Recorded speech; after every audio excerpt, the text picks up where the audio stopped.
और बॉलीवुड की एक्ट्रेस करिश्मा कपूर के पूर्व पति संजय कपूर की 30,000 करोड़ की प्रॉपर्टी पर विवाद बढ़ता जा रहा है। संजय कपूर की तीसरी पत्नी प्रिया के खिलाफ करिश्मा के बच्चों ने दिल्ली हाई कोर्ट में अपील दायर की है, जिसमें कोर्ट ने प्रिया से दस्तावेज जमा करने को कहा है। यह रिपोर्ट देखिए।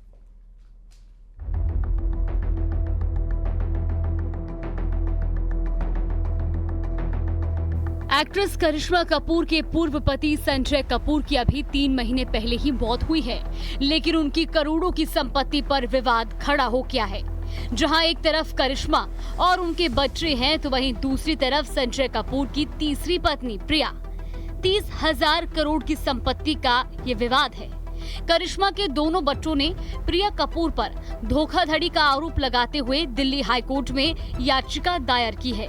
उनका कहना है कि 21 मार्च 2025 की जो वसीयत दिखाई जा रही है वो नकली और फर्जी है।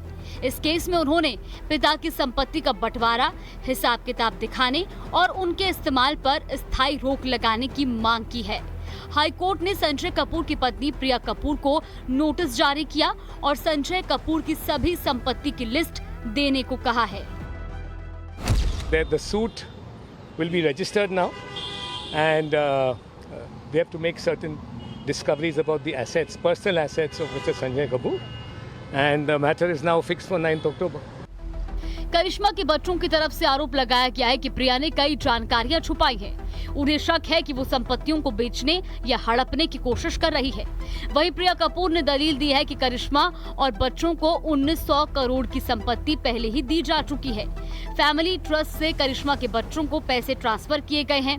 करिश्मा के बच्चों के वकील महेश जेठमलानी ने कोर्ट में बताया कि दिवंगत संजय कपूर की मृत्यु के बाद बच्चों को बताया गया कि कोई वसीयत नहीं है, लेकिन बाद में एक मीटिंग में अचानक वसीयत का जिक्र किया गया, जिससे संदेह पैदा हुआ।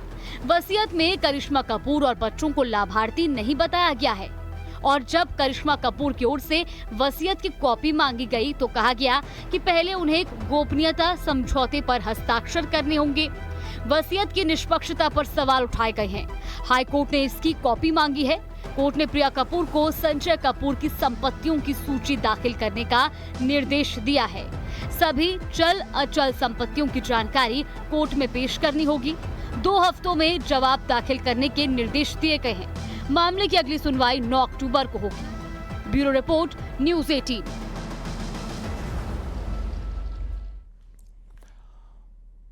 और एमपी में